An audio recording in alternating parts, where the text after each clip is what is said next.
Isang bagong bagyo ang binabantayan sa labas ng Philippine Area of Responsibility. Ang Tropical Depression ay namataan ng pag-asa sa layong 2,613 kilometers east-northeast ng extreme northern Luzon at may lakas na 55 kilometers per hour at may pagbagsong aabot naman sa 70 kilometers per hour at may bilis na 15 kilometers per hour. Kumikilos ito pa north-northwest, sabi ng pag-asa. Hindi ito papasok ng Philippine Area of Responsibility at wala itong magiging epekto sa bansa. Lalo pang tumaas ang tsansang maging bagyo ng low pressure area, LPA, malapit sa northern Luzon. Namataan yan ng pag-asa sa layong 235 kilometro silangan ng Etiague, Isabela.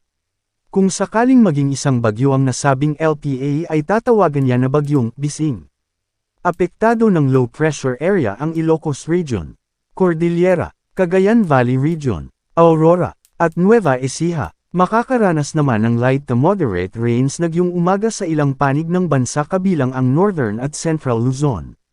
Gayon din sa Mimaropa Region, uulain din ang ilang panig ng bansa pagsapit ng hapon at gabi. Posible ang heavy to intense rains kaya maging alerto sa banta ng biglaang pagbaha o pagguho ng lupa. Mataas ang tsansa na maging isang bagyo, bukod sa low pressure area hanging habagat ang magpapaulan sa nalalabing bahagi ng bansa kasama dyan ang Metro Manila. Visayas Thunderstorm Advisory, July 2, 2025. Moderate to heavy rain showers with lightning and strong winds are expected over Iloilo, Tubungan, Leon, Cabatuan, Alimujan, Dumangas, Marotac Nuevo, Mina, Pototan, Guimaras, Jordan and Buenavista, within the next 1 to 2 hours.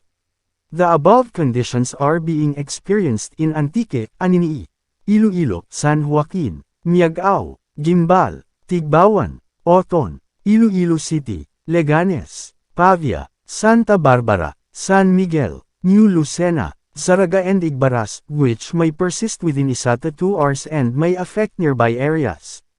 Manatiling nakatutok sa Weather Balita para sa bago pang updates. Don't forget to subscribe.